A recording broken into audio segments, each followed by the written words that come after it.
तो जैसा कि आप देख पा रहे हैं एनसीईआरटी क्लास 12 और ये मैट्रिक्स का चैप्टर है 3.2 क्वेश्चन नंबर 7। तो यहाँ पे दो मैट्रिक्स दे रखा है। कह रहा है क्या कि इन दोनों मैट्रिक्स के सहायता से जो है एक्स और वाई का जो है वैल्यू फाइंड करना है। एक्स और वाई का मान ज्ञात कीजिए। यदि एक समीकरण ही कहिए इसको x plus y equals to matrix इतना और x minus y equals to matrix इतना। तो जैसे नॉर्मली हम लोग किसी समीकरण को सॉल्व करते हैं मैट्रिक्स को भी जो है उसी तरह से सॉल्व करेंगे। तो सबसे पहले जो है गिवन में क्या दिया है इसको नोट कर लेते हैं और उसके बाद जो है इसका सॉल्यूशन करते हैं। तो यहां पे दे रखा है क्या x plus y equals to है 7025 और दूसरा जो समीकरण है वो है x minus y equals to 3003। अब देखिए यहाँ पे जैसे आप नॉर्मल इक्वेशन को सॉल्व करते हैं उसी तरह से कीजिए। इनके दोनों पक्षों को जोड़ देते हैं, ठीक है, इधर भी जोड़ देते हैं और इधर भी जोड़ देते हैं। तो जैसे इनको जोड़ेंगे यहाँ से तो y कैंसिल हो जाएगा और x हो जाएगा 2x और यहाँ पे दो मैट्रिक्स को जोड़ना है। तो जोड़ने के लिए आपको बताएं कि कैसे दो मैट्रिक्स को जो है जोड़ना है। तो अपनी सुविधा के लिए जो है मान लेते हैं इसको समीकरण 1 और इसको मान लेते हैं समीकरण 2। दोनों समीकरण को जोड़ने पर दोनों समीकरणों को जोड़ने पर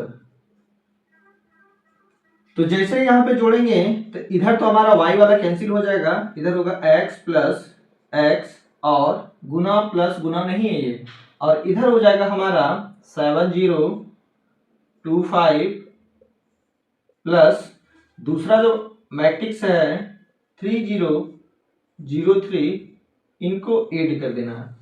तो यहां से x वाला को जोड़ दिए तो ये टोटल हो गया हमारा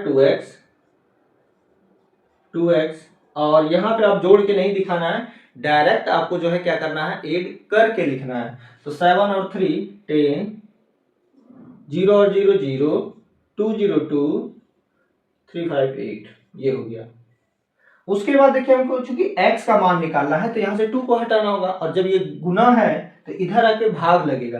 तो अगला स्टेप क्या होगा इसका, अगला स्टेप हो जाएगा x इक्वल टू ये गुना इधर आके जो है भाग लगेगा, यानी कि 1/2 इंटू मैट्रिक्स 10 0 और 28। तो इसके प्रत्येक अवयव में जो है इस मैट्रिक्स के प्रत्येक अवयव में 2 से भाग लग जाएगा और भाग देने के बाद जो नया मैट्रिक्स आएगा वही हमारा x का वैल्यू हो जाएगा। तो अगला स्टेप क्या होगा यहाँ से, इसलिए हम सीधा लिख देते हैं x बराबर प्रत्येक अवयव में जो है 2 से भाग कीजिए।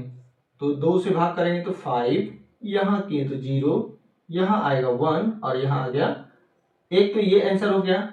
अब तो x का मान निकालने के बाद जो है x का वैल्यू क्या करेंगे, किसी भी समीकरण 1 में या फिर जो है समीकरण 2 में किसी में मान रख करके जो है वहां से y का मान निकाल लेंगे। तो चलिए x का मान कहीं भी पुट कर देते हैं, जैसे कि लिखते हैं यहाँ पे ये लिख देते हैं x का मान समीकरण 1 में रखने पर, आप चाहे तो 2 में भी रख सकते हैं, ठीक है। x का मान जो है समीकरण 1 में इक्वेशन फर्स्ट में रखते हैं और रखने के बाद क्या मिलता है हमें, तो हमें मिलता है ये 5014 plus y equals to matrix हमारा क्या हो गया 7025, यही है। अब यहां से क्या होगा कि ये प्लस उधर जाके जो है माइनस होगा, है ना, ये प्लस है मैट्रिक्स और उधर जाएगा तो ये वाला मैट्रिक्स उधर जाके माइनस हो जाएगा, यानी कि हम कह सकते हैं कि y बराबर क्या हो गया मैट्रिक्स 7025 माइनस ये जो मेरा मैट्रिक्स आया है 5014, ठीक है। डायरेक्ट जो है माइनस कर देते हैं। तो माइनस करने के बाद यहीं पे लिख देते हैं 7 में 5 चला गया 2, 0 0 तो 0, 2 में गया 1 तो 1 और यहाँ पे 5 में 4 तो 1, यानी कि y बराबर क्या आ गया हमारा 2011, ठीक है।